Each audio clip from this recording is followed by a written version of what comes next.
படத்துலேயும் வந்து ஒரு lead artist ஒருத்தர் இருப்பார், சித்தார்த் ஆர்யா, வினய் அந்த மாதிரி. இதில் ஏன் அப்படி இல்லை? ஆக்சுவலாக இந்த படம் நான் ஆரம்பிக்கும் போது எனக்கு இதில் நடிக்கிற ஐடியா இல்லை ஒரிஜினலாக பார்த்தேன். அதனால் என்ன பண்ணால் ஸ்கிரிப்ட் பண்ணும்போதே வந்து மேல் கேரக்டர் ஒன்று தான் இருந்துச்சு. அப்படி தான் நம்ம ஆரம்பித்தேன். ஸ்கிரிப்ட் ஃபுல்லாக முடிக்கும் போது ஆக்சுவலி ஒரிஜினலாக வந்து ஒரு ஹீரோ தான் நடிக்கிறதா இருந்துச்சு. அவர் யாருன்னு தெரியும், மிஸ்டர் விஜய் சேதுபதி. பட் கொஞ்சம் சின்ன இஷ்யூ ஆச்சு. அவரும் ரொம்ப ஃபீல் பண்ணார், நான் ஏன்னா அந்த குறுகிய காலத்தில் ரெண்டு ரொம்ப க்ளோஸ் ஆகிட்டோம். we are both looking forward to work with each other. But சின்ன ஒரு டேட் கிளாஷ் இருந்துச்சு. அந்த டேட்டு மாற்றினா இங்கே இருக்கிற எல்லா ஆர்டிஸ்ட்டும் ஆல்ரெடி நான் டேட் வாங்கி வச்சிட்டோம் ஃபைனல் பண்ணுறதுக்கு. ஸோ டேட் மாற்ற முடியாத ஒரு சுச்சுவேஷனாக இருந்துச்சு. அதனால் டக்குன்னு ஆரம்பிக்கும் போது என்னால் வேறு ஹீரோ தேட முடியாத சுச்சுவேஷன். அதனால் நானே பண்ணிட்டேன். அது இன்னொன்று ப்ரொடியூசர் ஏசி சண்முகம் சார் வந்து அதில் கொஞ்சம் ரொம்ப பர்டிகுலராக இருந்தார். ஏன்னா அரண்மனைங்கிறது பார்த்தீங்கன்னா ஒவ்வொரு ஃப்ரான்ச்சைஸ்லையும் இப்போ இங்கே மட்டும் இல்லை மற்ற லாங்குவேஜ்லையும் போகும்போது அங்கே எல்லாத்துலேயும் ஒரு காமன் ஃபேஸாக நான் இருந்தேன். ஸோ இந்த படத்தில் அந்த பப்ளிசிட்டியில் நான் இல்லைன்னா அது தப்பாக இருக்கும்ட்டு எல்லாருமே ஃபீல் பண்ணாங்க. Right from my other language buyers வந்து தயாரிப்பாளர் AC Shanmugam sir, ACS Arunkumar sir எல்லாருமே ஃபீல் பண்ணாங்க. ஸோ அதனாலேயும் ஒரு காரணம். ஸோ அதனால தான் இன்னொரு மேல் கேரக்டர் இல்லை. பட் எனிவே வந்து இது ஒரு ஃபீமேல் சென்ட்ரிக் மூவி தான் Aranmanai. So more than Rashi Khanna and Tamannaah வந்து அதை வந்து கரெக்டாக இது பண்ணிட்டாங்க. ட்ரெய்லர் நல்லா இருக்குது, ரொம்ப கிராண்டியராக இருக்குது, வாழ்த்துக்கள். மற்ற 3 பார்ட்டோட இதில் என்ன சார் ஸ்பெஷல், சிஜி தவிர என்ன கண்டென்ட் வைஸ்? சார் மற்ற படம் எல்லாத்துலேயும் பார்த்தீங்கன்னா அந்த எனிமிட்டி, நான் அப்படியே ஸ்பீச்சில் சொன்ன மாதிரி பார்த்தீங்கன்னா ஒரு எனிமிட்டி பேஸ் பண்ணி தான் இருந்துச்சு. இப்போ ஃபஸ்ட்டு படத்தில் பார்த்தீங்கன்னா அன்சிகா கேரக்டர் பார்த்தீங்கன்னா அவங்க காதல் நிறைவேறதுக்கு முன்னாடியே கொண்டுருவாங்க. ஸோ அதனால் வர்ற ஒரு இது. செகண்ட் பார்ட்டில் அதே மாதிரி பார்த்தீங்கன்னா அன்சிகா வந்து அவங்க குடும்பத்துக்கு அகேன்ஸ்டாகவே ரிவெஞ்ச் எடுப்பாங்க. தேர்ட் பார்ட்டில் ஆண்ட்ரியா வந்து அவங்க குழந்தைக்கு வாழ்வு கொடுக்க முடியாமல் செத்துருவாங்க. அந்த வெஞ்சன்ஸுக்கு வந்து ரிவெஞ்ச் எடுப்பாங்க. மாதிரி ஒரு பர்சனல் வெஞ்சன்ஸ் வச்சு தான் அந்த 3 பார்ட்டு இருந்துச்சு. பட் இந்த பார்ட் அப்படி இருக்காது. நான் ஸ்பீச்சில் சொன்ன மாதிரி ஒரு வேற ஒரு பேக்ட்ராப்பில் இந்த கதையை சொல்லியிருக்கோம். அது ரொம்ப ஒரு இன்ட்ரெஸ்டிங்கான விஷயமா இருக்கும். ஒரு அந்த மாதிரி ஒரு கெட்ட சக்திக்கும் ஒரு தாய்க்கும் நடக்கிற ஒரு போராட்டம் மாதிரி இந்த படத்தோட பேச வரும். ஸோ அந்த விஷயத்தில் வந்து டோட்டலாகவே நீங்கள் அரண்மனை 1, 2, 3 பார்ட்டுக்கும் 4க்கும் பெரிய கான்ட்ராஸ்ட் இருக்குன்னு நான் நம்புகிறேன். அதாவது நாங்கள் நம்பி எடுத்திருக்கோம், ஆடியன்ஸ் பார்த்து அது சொல்லணும் அவங்களுக்கு பிடிச்சிருக்கான்ட்டு அந்த நம்பிக்கையில் எடுத்துருக்கோம். ஃபுல்லாகவே ஒரு வித்தியாசமான அரண்மனை நீங்கள் பார்க்கலாம் விஷுவலாக. இன்றைக்கி எல்லாருமே நாங்கள் க்ரீனில் உட்காந்துருக்கோம். அது காரணமே பார்த்தீங்கன்னா அந்த படம் ஃபுல்லாகவே வந்து ஒரு க்ரீனரியா, அதாவது ஒரு காட்டுக்குள்ளே இருக்கிற ஒரு ஊர், காட்டுக்குள்ளே இருக்கிற ஒரு அரண்மனை, காட்டுக்குள்ளே இருக்கிற ஒரு போலீஸ் ஸ்டேஷன், காட்டுக்குள்ளே இருக்கிற ஒரு கோயில், ஃபுல்லாகவே அந்த க்ரீன் பேக்ட்ராப்பில் இருக்கும். ஸோ அதனால தான் அந்த ஒரு சிம்பாலிக்காக தான் எல்லாம் க்ரீனில் இருக்கும். ஸோ இட் வில் பி ஒரு விஷுவலாகவும் ரொம்ப பிரமாண்டமாக இருக்கும். ஸ்கிரிப்ட் சைட்லையும் பார்த்தீங்கன்னா ஒரு சேஞ்ச் இருக்கும். பெரும்பாலும் வந்து தமிழ் சினிமாவில் பார்த்தீங்கன்னா வந்து இந்த சீக்வல் இல்லைனா ஃப்ரான்ச்சைஸில் வந்து சக்ஸஸ்ஃபுல்லாக இருந்ததில்லை. 1, 2, 3 வந்திருந்தாலும் அந்த அளவுக்கு. பட் உங்களுக்கு வந்து 4th சீக்வல் வரைக்கும் அந்த ஃப்ரான்ச்சைஸியில் வந்திருக்கீங்க. பட் எல்லாமே இது வரைக்கும் போன 3மே சக்ஸஸ்ஃபுல்லாக இருந்துச்சு. This is the 4th one. உங்களுக்கு அந்த தைரியம் எப்படி இருந்துச்சு? What made you to do this sir? எப்படி, எந்த அளவுக்கு சார்? அது ப்ரீவியஸ் படம் தான் அந்த தைரியத்தை கொடுக்குது. அதை நான் அப்படியே சொன்ன மாதிரி ஃபர்ஸ்ட் பார்ட் 1 தான் வந்து செகண்ட் இருக்கிற தைரியத்தை கொடுத்துச்சு. அதே மாதிரி தான் அடுத்தடுத்த பார்ட்டும். ஈவன் பார்ட் 3 கூட பார்த்தீங்கன்னா ஒரு டெலிகாஸ்ட் ஆகும்போது கூட வந்த எல்லா அதாவது சோகால் ஹிட் மூவிஸ் தான் கூட வந்துச்சு. அந்த படங்கள்லாம் சேர்த்து வாங்கின டிஆர்பியை விட அரண்மனை 3 வந்து அதிக நம்பர் வாங்கி கொடுத்துச்சு. ஸோ அந்தளவுக்கு ஒரு சக்ஸஸ்ஃபுல் ஃப்ரான்ச்சைஸாக இருந்துச்சு. ஸோ அந்த சக்ஸஸும் இப்போ நான் எங்கே போனாலும் நான் அதிகமாக நான் ஃபேஸ் பண்ணுற கொஸ்டின் என்னென்னு பார்த்தீங்கன்னா அடுத்த அரண்மனை எப்போன்னு தான் கேட்பாங்க. எஸ்பெஷலி லேடிஸு, குழந்தைங்க, சின்ன பசங்க எல்லாருமே கேட்பாங்க. ஸோ அதுவே ஒரு பெரிய ஒரு விட்டமின் டானிக் மாதிரி இருந்துச்சு. So that is the reason for the 4. Sir, அரண்மனையை விட்டு வெளியே வர மாட்டேங்கிறீங்க. ராஜாவாக இருக்கிறது சௌகரியமாக இருக்குங்கிறதுனாலயா, இல்லை ராணிகளை மட்டும் பார்த்துட்டு நம்மளே ராஜாவாக இருக்கலாமுங்கிற எண்ணத்தினாலயா? கேட்க நல்லா தான் இருக்குது. அப்படி இல்லை. ஆக்சுவலி நடுவில் நிறைய படம் பண்ணிட்டு தானே சார் இருக்கேன். நீங்கள் ஒரு பார்த்தீங்கன்னா கிட்டத்தட்ட அரண்மனை 1 வந்து ஐ திங்க் 2013 வந்துச்சு. இப்போ 2024 வந்து 4th பார்ட் வருது. இதுக்கு நடுவில் நான் ஒரு கிட்டத்தட்ட இப்போ 7-8 படத்துக்கு மேலே நான் பண்ணியிருக்கேன். கலகலப்பு பண்ணேன், தீயா வேலை செய்வோம், நிறைய படங்கள் நான் பண்ணியிருக்கேன். பட் நீங்கள் கேட்குறது அது ஒரு வகையில் அரண்மனை வந்து ரொம்ப ஒரு வசதியான ஃப்ரான்ச்சைஸ். உண்மையை சொல்ல போனால் எனக்கு வந்து நான் யார் வாசலையும் போய் எந்த படத்துக்காக யார்ட்டையும் போய் நின்னதே கிடையாது. நான் என்ன நம்பி படம் எடுக்கிறேன், எனக்கு பிடிச்சவங்களோட சேர்ந்து ஒர்க் பண்ணுறேன். அப்படி இருக்கும்போது வந்து அரண்மனை வந்து எனக்கு ரொம்ப ஒரு கம்ஃபர்ட் ஜோனாக இருக்குது. நீங்கள் சொன்ன மாதிரி அடிஷ்னல் அட்வான்டேஜஸ் ராணிகள் இருக்காங்க. அதே மாதிரி ஒரு பெரிய பெரிய நடிகைகள் ஒரு 2-3 ரவுண்டு வந்துட்டு கொஞ்சம் அவங்க பிரேக் எடுத்துக்கலாம், கொஞ்சம் ரெஸ்ட் எடுத்துக்கலாம்னு நினைக்கிறப்ப உங்கள் படத்தில் வந்து திருப்பி அவங்க அடுத்த ரவுண்டை ஸ்டார்ட் பண்ணுற மாதிரி ஒரு சூழல் வருது. இது வந்து நீங்கள் வந்து நடிகைகளுக்குலாம் ஒரு வேடந்தாங்கல் மாதிரி இருக்கிறதா எனக்கு தோணுது. ஒருவேளை மேடமும் ஆர்டிஸ்ட் அப்படிங்கிறதுனால அவங்களுக்கு அந்த மாதிரி அவங்கள சார்ந்தவங்களுக்கு நம்ம சப்போர்ட்டாக இருக்கணும் அப்படிங்கிறதுக்காகவே இந்த மாதிரி படங்கள், ஏன்னா நல்லா ஓடவும் செய்யுது அந்த படங்கள், அப்படி ஒரு ஃபீல் உங்களுக்குள்ளார இருக்கோ? இல்லை, அப்படி எதுவும் இது வரைக்கும் நான் நினச்சதில்லை. அப்படி ஏதாச்சும் என் படத்தால் வந்து ஒரு ஐப்பு மழை வந்துச்சுன்னா வந்து ஆண்டவனுக்கு நன்றி தான். நீங்கள் உங்கள் கோர்ஸ் ஆஃப் த ஸ்பீச் வந்து நீங்கள் என்ன சொன்னீங்கன்னா, யூ செட் இந்த படத்தில் பாக் அப்படிங்கிற ஒரு கான்செப்டை பற்றி we've dealt அப்படின்னு, and it's part of Assamese folklore. அப்போ இந்த படத்தினுடைய கதை வந்து செட் இன் அசாம்களா? Where did you shoot? Was this natural location இல்லாட்டி செட்டா? அண்ட் உங்களுடைய CG is also impressive. Tell us about how much time you spent and the firms that were involved. இந்தியாவில் கொடுத்தீங்களா இல்லாட்டி was it done abroad? Yes sir, எனக்கு thanks for the question. இந்த விஷயத்தை நான் வந்து என் ஸ்பீச்சில் விட்டுட்டேன். ஸோ நீங்கள் கேட்டதுக்கு ரொம்ப தேங்க்ஸ். பாயிண்ட் நம்பர் 1 வந்து நீங்கள் சொன்ன மாதிரி this folklore was based in Assam, but the story is not based in Assam. So அது ஒரு கதையில் சின்ன ஒரு இன்ட்ரெஸ்டிங்கான ஒரு நாட்டாக இருக்கும் அந்த விஷயம். ஸோ நீங்கள் கேட்ட கேள்வி படத்தில் ஒரு கரெக்டான பதில் இருக்குது ஒன்று.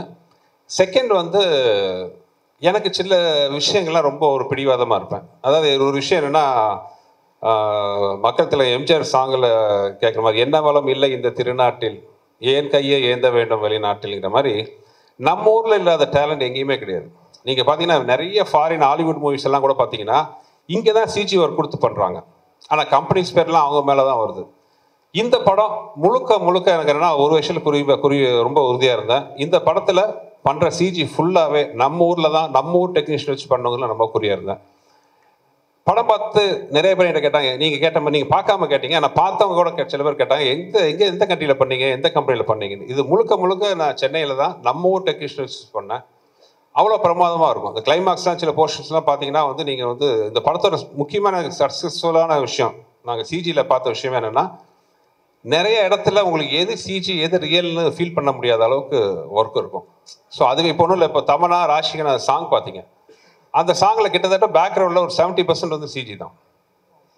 ஸோ அதுதான் இதில் படத்தில் பெரிய ப்ளஸ் பாயிண்ட். மறுபடியும் அதே தான் நான் சொல்கிறேன், என்ன வளம் இல்லை இந்த திருநாட்டில் மாதிரி நம்ம ஊரில் இருக்கிற மாதிரி டேலண்ட் எங்கேயுமே கிடையாது. ஸோ நம்ம ஊர் டேலண்ட்டை வச்சே வந்து we can give such a wonderful result. Sundar sir, thank you sir. Yogi Babu sir இன்னைக்கு பாலிவுட்லேருந்து ஹாலிவுட் வரைக்கும் பிஸியான ஆர்டிஸ்ட். அவரை வச்சு எப்படி ஷூட் பண்ணீங்க? எத்தனை நாள் கால் ஷீட்டு? அவர் எப்படி பர்ஃபார்மன்ஸ் படத்தில் அவரோடது? யோகி பரிதாபமாக என்கிட்ட மாட்டிகிட்டு இருக்காரு. யோகியை பொறுத்தவரை என்ன, யோகிட்ட நான் டேட் கேட்க மாட்டேன், சொல்லுவேன். யோகி அடுத்த மாதம் 12ஆம் தேதியிலேருந்து ஒரு 18ஆம் தேதி வரைக்கும் வந்துருங்க யோகி அப்படின்னா, அவர் ஏதோ போன ஜென்மத்தில் என்கிட்ட கடன் பட்டாரா என்னன்னு தெரியல, எந்த ஷூட்டிங்காக இருந்தாலும் கஷ்டப்பட்டு அட்ஜஸ்ட் பண்ணிட்டு வந்துடுவார். இப்போ கூட வந்து அடுத்த ஒரு படம் பண்ண போகிறோம், இப்போ தான் இங்கே தான் பேசிகிட்டு இருந்தேன், யோகி எத்தனாம் தேதி ஆரம்பிக்கிறோம் அப்படின்ட்டு. ஐயோ முடியாது, கஷ்டம், அந்த ஷூட்டிங்லாம் பதிலே இல்லை, அந்த வார்த்தையே இல்லை. சரி சார், எதுனிக்கு சார் வரணும் சார், வந்துடுறேன் சார், இவ்வளோ தான். ஸோ அது ஏதோ பூர்வ ஜென்ம பந்த மாதிரி ஆகி போச்சு எங்கள் 2 பேருக்கும். எப்பவுமே வந்து அரண்மனைனாவே 2 ஹீரோயின் கூட வந்து கண்டிப்பாக வந்து குஷ்பு மேடம் இருப்பாங்க. ஏன் கம்பல்சரி அவங்க வராங்களா, இல்லை வந்து நீங்கள் எடுத்துக்கிறீங்களா, இல்லை நீ வந்து தான் ஆகணுன்றாங்களா, சண்டை போடுறாங்களா? அது ஒரு அரண்மனை. அதான் உனக்கு இருக்கிற முன்னாடி இருக்கிற பெரிய சவால் என்னென்னா, நான் ஏற்கனவே சொன்னது தான். நான் முதல் தடவையாக வந்து ரஜினி சார் படம் பண்ணுறதுக்கு முன்னாடி அப்போ வந்து நான் நினச்சிருக்கேன் மனசில், இருக்கிறதுலே ஈஸி வந்து ரஜினி சார் வச்சு படம் பண்ணுறது தான். என்ன ஒரு 4 ஃபைட் வேணும், கமர்ஷியல் விஷயம்லாம் வேணும், படம் பண்ணிடலாம் அப்படின்னு யோசிச்சுட்டு இருப்பேன். பட் ரஜினி சார் படம் கமிட் பண்ணி நான் பண்ணும்போது தான் தெரிஞ்சுது அது எவ்வளோ கஷ்டம்னு. ஏன்னா ரஜினி சார் வச்சுட்டு அவர் ஃபார்முலா தாண்டி வெளியில் வர முடியாது. ஆனால் அதே மாதிரி பண்ணாமல் இன்னும் கொஞ்சம் பெருசாக பிரம்மாண்டமாக அவர் பண்ண மாதிரி பண்ணணும், ஆனால் வேறு மாதிரி பண்ணணும். இது வந்து ஒரு பெரிய சவால், ரொம்ப கஷ்டப்பட்டோம். அதே தான் அரண்மனை சீரீஸும். அரண்மனை சீரீஸில் பார்த்தீங்கன்னா மக்கள் எதிர்பார்க்குற விஷயம்லாம் நிறைய இருக்குது, அதெல்லாம் இருக்கணும். ஆனால் அவங்க எதிர்பார்க்கறதுக்கு மேலே இருக்கணும், ஒரு மாதிரி இருக்கணும், ஆனால் ஒரே மாதிரி இருக்கக்கூடாது. அந்த ஒரு மாதிரி இருக்கிற விஷயத்தில் முக்கியமான விஷயம் என் ஒய்ஃபும் கூட ஒரு சென்டிமெண்ட்டாக வந்து இன்னொன்று, அவங்க என்னோட படத்தில் கெஸ்ட் ரோல் நடித்த படம், என் படம் ஹீரோ நடித்த படமாகட்டும், கெஸ்ட் ரோல் நடித்த படம் எல்லாமே வந்து நல்லா வெற்றி பெற்றிருக்கு. ஸோ அதுவும் ஒரு வீட்டில் சொல்லி பயமுறுத்துவாங்க. ஸோ இதெல்லாம் ஒரு முக்கியமான காரணம். இந்த பேய் படத்தில் பெரும்பாலும் உலக லெவலில் கிளாமரே இருக்காது. ஆனால் உங்கள் படத்தில் மட்டும்தான் இந்த பேய் படத்தில் கண்டிப்பாக எல்லா படத்துலையும் ஒரு கவச்சி பாட்டு கவச்சி இருக்குது. இந்த ஃபார்முலாவை நீங்கள் எங்கே கண்டுபிடிச்சிங்க? மீனாட்சி ஃபஸ்ட்டு இந்த பாட்டெல்லாம் இருக்கா இருக்குன்னு கேட்கறது நீங்கள் தான். மைக்கை பிடிச்சிட்டு இல்லை அரண்மனை வந்து நான் ஆசை ஃபஸ்ட்டு எடுக்க பிளான் பண்ணது என்னென்னா, வழக்கமாக ஆரர் படம்னு என்ன இருக்கும், ஒரு பாலடைஞ்ச பங்களா, டார்க்கு, ஒரு பயப்படுத்துற மாதிரி ஒரு அழகா, இந்த பேய்னாலே ஒரு பயம். நான் இந்த formula I want to break it. அரண்மனைனா ஏன் பேய் படம்னா ஒரு கலர்ஃபுல்லாக இருக்கக்கூடாதா, கிராண்டியராக இருக்கக்கூடாதா, நல்லா அழகான ஃபேஸஸ் இருக்கக்கூடாதா, அந்த பேயை வர அந்த ஆர்டிஸ்ட் அவங்களே அழகாக இருக்கக்கூடாதா, இதெல்லாம் தான் காரணம். இன்னொன்று, என்னோட படங்கள் பேசிக்காக அழகியல். அது படத்தில் நடிக்கிற ஹீரோவாகட்டும், ஹீரோயின் ஆகட்டும், கேரக்டர் ஆகட்டும், ஹியூமர் ஆர்டிஸ்ட் ஆகட்டும், யாராக இருந்தாலும் அவங்க எல்லாருமே அழகாக இருக்கணும் தான் நான் ஆசைப்படுவேன். யாரையுமே அது ஒரு கோமாளித்தனமாக ட்ரெஸ் பண்ணுறதோ அசிங்கப்படுத்துறதோ எனக்கு பிடிக்காது. என்னோட படம் வந்து சார்ட் ஆஃப் ஒரு அழகான ஒரு ப்ராஜெக்டாக இருக்கணும்னு ஆசைப்பட்றேன். அப்படி இருக்கும்போது ஆட்டோமேட்டிக்காக அந்த சாங் வர்றது it's a natural thing. Sir, Yogi Babu sir மாதிரியே இப்போ பாதியும் விடவே மாட்டேங்கிறீங்களே, அவர் போக மாட்டேங்கிறாரா இல்லை நீங்கள் விட மாட்டேங்கிறீங்களா சுந்தர் சி சார்? ஏன்னா நல்லா இருக்குது காம்பினேஷன். 2 பேரும் ஒன்றா இருக்கிறதுல என்னங்க பிரச்சனை? அதனால தான் கேட்குறாரு உங்கள் வாயிலிருந்து. இல்லை, இப்போ அதான் தமனா, ராஷிகண்ணா, யோகி, விடிவி எல்லாரும் கூட நான் கன்வின்ஸ் படம் பண்ணுறேன். நீங்கள் இந்த ஸ்டேஜில் இருக்கிற எல்லாரும் கூட பார்த்தீங்கன்னா எனக்கு தெரிஞ்சு சந்தோஷ் பிரதாப் மட்டும்தான் இப்போ ஃபர்ஸ்ட் டைம் வந்திருக்காரு.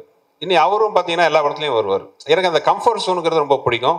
என்ன புரிஞ்சுக்கிட்ட ஆர்டிஸ்ட் கூட, புரிஞ்சுக்கிட்ட டெக்னீஷியன்ஸ் கூட, ஒன்றில் இப்போ கேமராமேன் ஆகட்டும், என் கூட ஒர்க் பண்ணுற ப்ரொடக்ஷனில் இருக்கார் பாலகோபி ஆகட்டும், மணி, எல்லாருமே பார்த்தீங்கன்னா பிகினிங்லேருந்து என் கூட ஒர்க் பண்ணுறவங்க தான். So it's natural. விச்சு இருக்காரு, என் முதல் படத்துலேயும் என் கூட தான் இருக்காரு. So it's a natural process. அரண்மனை 4 மாதிரி அரண்மனை 5 வரும்னு நாங்கள் எதிர்பார்க்குறோம். ஏன்னா சிபிஐ டைரி குரூப்பு அந்த காஞ்சனா மாதிரி பாட்டு தான் 4 பாட்டு வந்திருக்கு. நீங்கள் 5 வந்து எடுப்பீங்க நம்புகிறோம். மீனாட்சி தான்.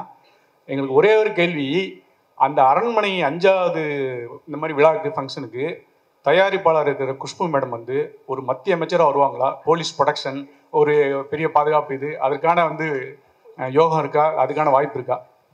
No politics sir. சுந்தர் அது வேற டிபார்ட்மெண்ட் சார். சுந்தர் வந்து அரண்மனையில் வந்து சுந்தர் சி சார் தான் ஹீரோ அண்ட் டைரக்டர், சரிங்களா? இதுக்கப்புறம் எடுக்கிற படத்துலேயே வந்து அவர் தான் ஹீரோ அண்ட் டைரக்டர் வருவாங்க. ஏன் ஹீரோவுக்கு பஞ்சமா, இல்லை வந்து ஹீரோ வந்து கரெக்டாக வந்து உங்களுக்கு ஒர்க் பண்ணி தர மாட்டாங்களா? இல்லை, நான் அப்போவே சொல்லிட்டேங்க, அரண்மனைங்கிறது ஃபீமேல் சென்ட்ரிக். அது வந்து அது நீங்கள் ஃபிக்ஸ் பண்ணிக்கோங்க. அது ஹீரோவும் கூட வருவாங்க நிறைய. அதனால் நான் ஸ்கிரிப்ட் பண்ணும்போதே அந்த மாதிரி தான் வருது. கதை தான் தீர்மானிக்குது எல்லாமே. நாளைக்கே வந்து இந்த படம் வந்து ஓகே, ஒரு திடீர்னு ஒரு மேல் சென்ட்ரிக்காக ஒரு ஸ்கிரிப்ட் அமைஞ்சதுன்னா கண்டிப்பாக வந்து ஒரு பெரிய ஹீரோ இருப்பாங்க. அவ்வளோதான். Script decides everything. சார், எத்தனை லாங்குவேஜில் ரிலீஸ் ஆகுது? எல்லா லாங்குவேஜும் ஒரே டயத்தில் ரிலீஸ் ஆகுது? எல்லா லாங்குவேஜிலும் ஒரே நேரத்தில் ரிலீஸ் ஆகுது. இது மொத்தம் வந்து 5 லாங்குவேஜில் ரிலீஸ் ஆகுது. தமிழ், தெலுங்கு, மலையாளம், கன்னடம் அண்ட் ஹிந்தி. 5 லாங்குவேஜ்லையும் ஒரே நேரத்தில் ரிலீஸ் ஆகுது. டைரக்டர் சார், அது மாதிரி நீங்கள் ஃப்ளைட்டில் போகிறப்பையும் ஒரு பெண் குழந்தை தான் கேட்டுது, வர்றப்பையும் ஒரு பெண் குழந்தை தான் கேட்டுதுன்னு. நீங்கள் ஆக்சுவலாக இந்த மாதிரி படங்களை வந்து குழந்தைங்க எல்லாருக்குமே பிடிக்கும்.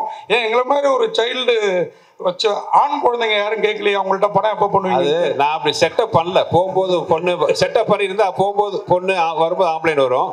இது ஒரிஜினலாக நடந்தது, அதனால 2 பொண்ணு. சார், விடிவிக்கு மட்டும் ஒரே ஒரு கொஸ்டின், விடிவி சாருக்கு மட்டும். சார், உங்கள் குரலை கேட்கணும், ஏதாவது பேசுங்க சார். சார், பீஸ் எடுத்ததை பற்றி பேசுங்க சார். அதுதான் போய் சாப்பிடுங்க. கரெக்ட். அதே மாதிரி உங்கள் ஃபேன்ஸ் வெயிட் பண்ணுறதுக்கு பார்த்தீங்கன்னா மதகத ராஜா எப்போ வரும் அப்படிங்கிறத பற்றி தான். ஸோ அந்த படம் வருமா, ஏதாவது ஹேப்பனிங் இருக்கா? ப்ரொடியூசர் அட்ரஸ் உங்களுக்கு தெரியும், நேராக போய் அவர்கிட்ட கேளுங்க. எனக்குலாம் நான்லாம் தெரியும், உண்மையாக சொல்கிறேன்.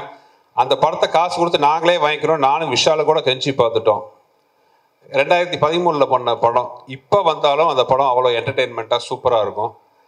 என்ன காரணம்னு தெரியல. இத்தனைக்கும் அந்த ப்ரொடக்ஷன், அவர் ப்ரொடியூசரோட ப்ரீவியஸ் கடனால இந்த படத்தை ஹோல்ட் பண்ணி வச்சுட்டாரு. இந்த படத்து மேலே கடன் இருந்தால் எங்கள் மேலே தப்புன்னு ஃபீல் பண்ணலாம். இந்த படம் இப்போவும் ப்ராஃபிட்டபுளாக ரிலீஸ் ஆகிறதுக்கான அத்தனை சாத்தியக்கூறு இருக்குது. நானும் விஷாலுமே கேட்டு பார்த்துட்டோம். அவரோட பழைய கடனை அடைக்கிற சில காரணங்கள்னால இந்த படத்தை ஹோல்ட் பண்ணி வச்சுட்டார். அதனால் தயவு செஞ்சு ஏன் சார்பா டீனரில் தான் அவர் ஆஃபீஸுக்கு போய் கேளுங்க. தெரியலன்னா நான் அட்ரஸ் கொடுக்குறேன். தேங்க்யூ.